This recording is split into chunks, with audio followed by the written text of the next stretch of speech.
Hai guys, saya Ricardo dari tamclubview.com dan ini adalah video tutorial seri XHTML dan CSS. Sekarang kita lanjutkan tipe input data pada form bagian kedua. Bagi kamu yang belum melihat video tipe input data pada form bagian pertama, kamu bisa kembali dulu ke belakang agar tidak terlalu sulit mengikuti pembahasan ini. Ya oke, pertama, coba kita perhatikan input type radio ini.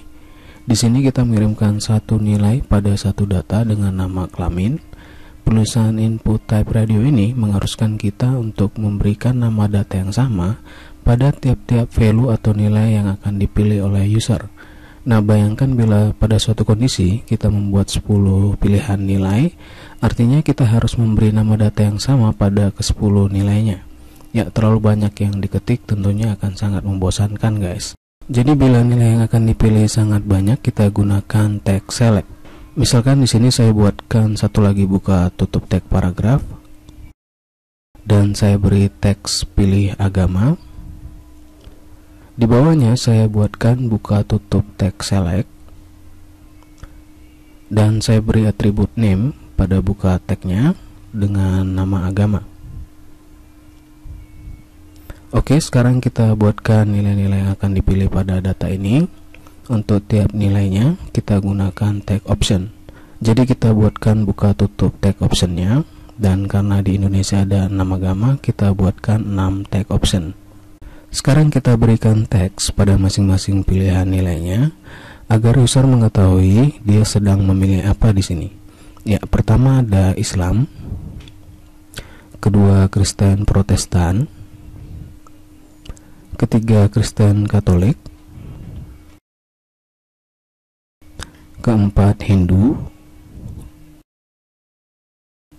kelima Buddha, dan terakhir Konghucu. Nah, bila user memilih salah satu dari ke-6 teks ini, itu artinya user memilih nilai yang sudah kita tetapkan pada data agama ini. Oleh karena itu, sekarang kita buatkan nilai pada masing-masing teksnya. Kita tambahkan atribut value kepada tiap-tiap tag optionnya. Ya, kita copy paste saja agar lebih menghemat waktu guys.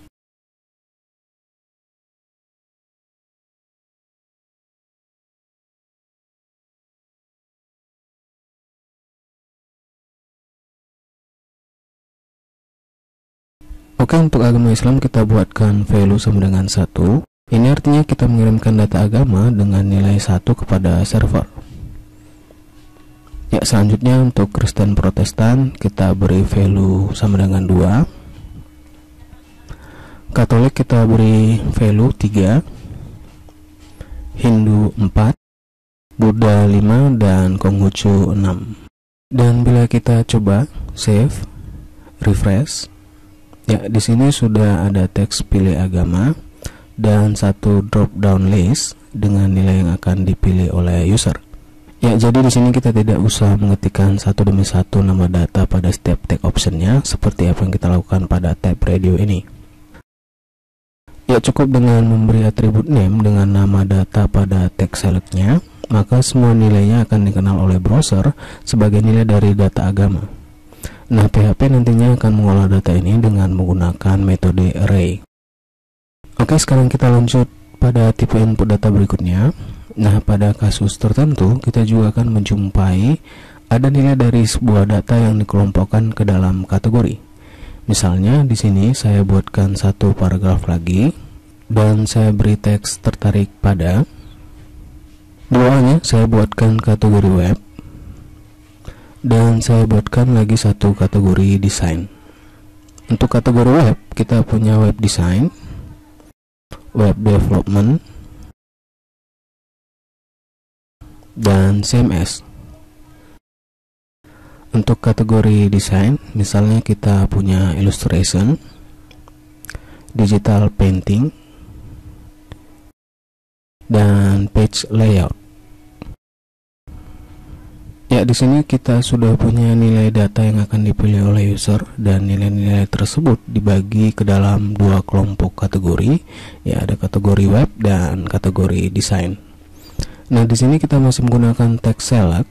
Kita kelilingi semua teks kategori dan nilainya dengan tag select.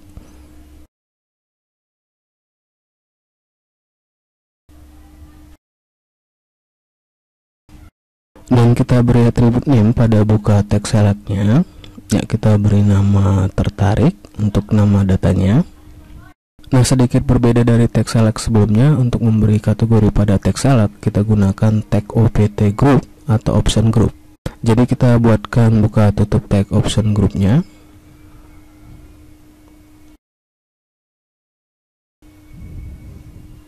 Dan kita berikan atribut label sama dengan web.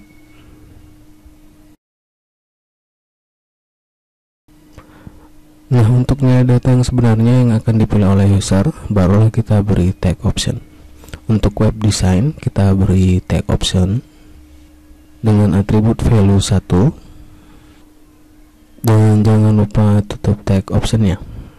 Ya, kemudian untuk web development, kita beri tag option dengan atribut value 2.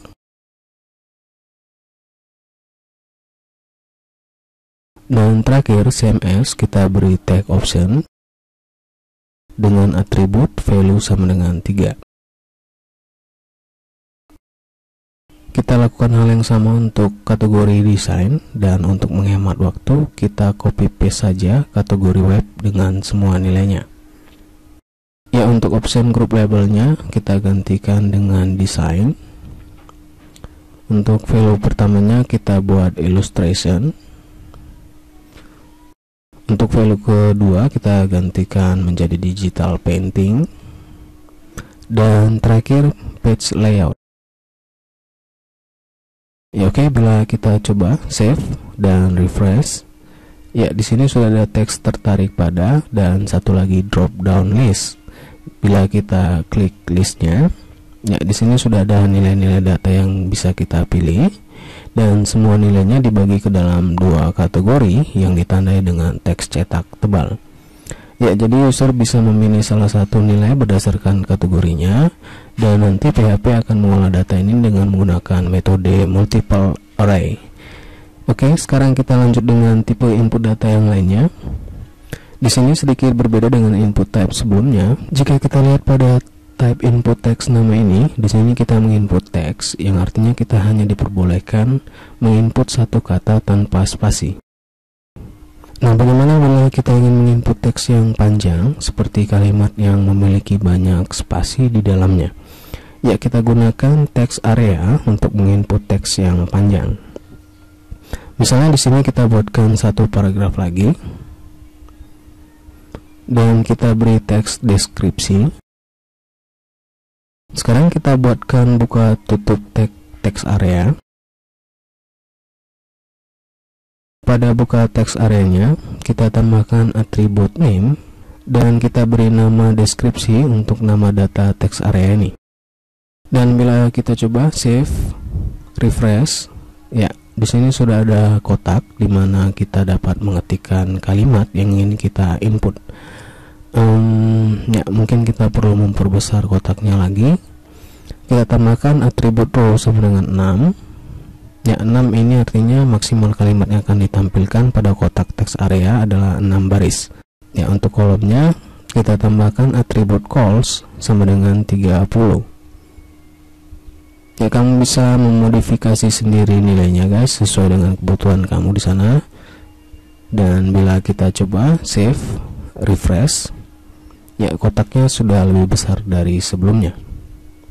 Oke, kita lanjut tipe input data berikutnya. Data yang bisa kita input pada form bukan hanya sekedar teks, kita juga bisa mengirimkan file. Misalnya kita meminta file gambar dari user, kita buatkan satu lagi tag paragraf di sini. Dan saya berikan teks gambar. Di sini kita gunakan tag input dengan atribut type sama dengan file. Dan jangan lupa memberi atribut name untuk nama data pada inputnya. Ya, kita buat saja nama datanya gambar underscore user. Nah, satu lagi guys, karena form kita sekarang sudah memiliki konten file pada salah satu datanya, maka pada buka tag form ini kita tambahkan atribut nCtype dengan nilai multipart garis miring form minus data. Bila kita coba save dan refresh, ya di sini sudah ada teks gambar dan bila user mengklik tombol pilih file ini, maka user akan diarahkan pada komputernya untuk dapat memilih file mana yang akan dikirim. Nantinya PHP akan mengcopy file tersebut lalu meletakkannya pada folder web yang sudah ditetapkan. Ya, pada input data file ini akan ada banyak sekali security yang digunakan, karena di sini kita memberi kebebasan kepada user untuk menginput file yang bisa saja mengandung virus. Ya, oke, terakhir, karena semua input datanya sudah siap untuk dikirim, sekarang kita berikan input type sama dengan submit.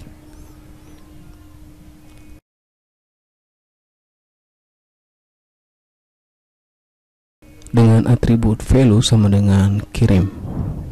Ya, ini adalah tombol pemicu yang akan memerintahkan browser mengirim semua datanya ke server. Bila kita coba save dan refresh, ya, sekarang kita coba isikan semua data-datanya.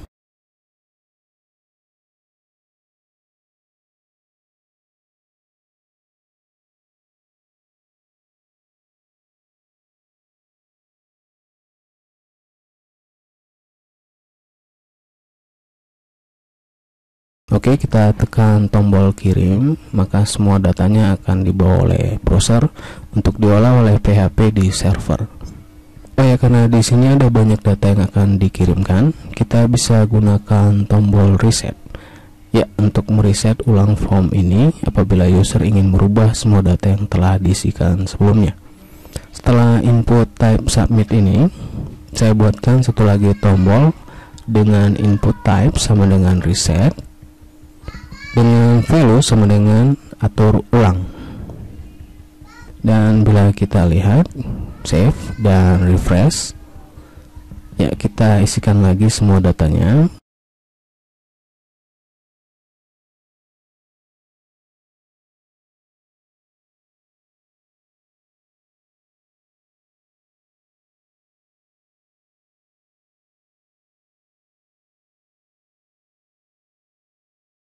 Dan ketika kita tekan tombol reset, ya, semua data yang telah kita isikan tadi hilang dan kita bisa ulangi lagi dari awal.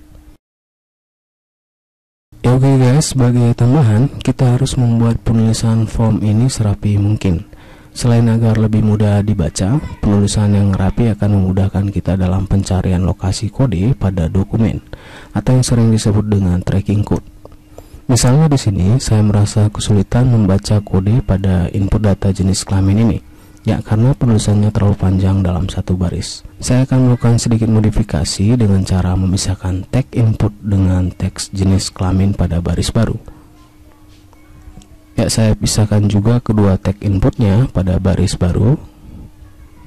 Dan terakhir saya letakkan tutup tag paragrafnya pada baris baru, ya, sejajar dengan tag buka paragrafnya. Nah, dengan penulisan ke bawah seperti ini akan memudahkan saya dalam membaca maupun tracking code. Ya, oke guys, sampai di sini dulu pembahasan kita. Bila ada pertanyaan, email kita di berbagi@timeclubfeed.com. Jauhi narkoba, jauhi korupsi, dan tetap berkarya guys. See you.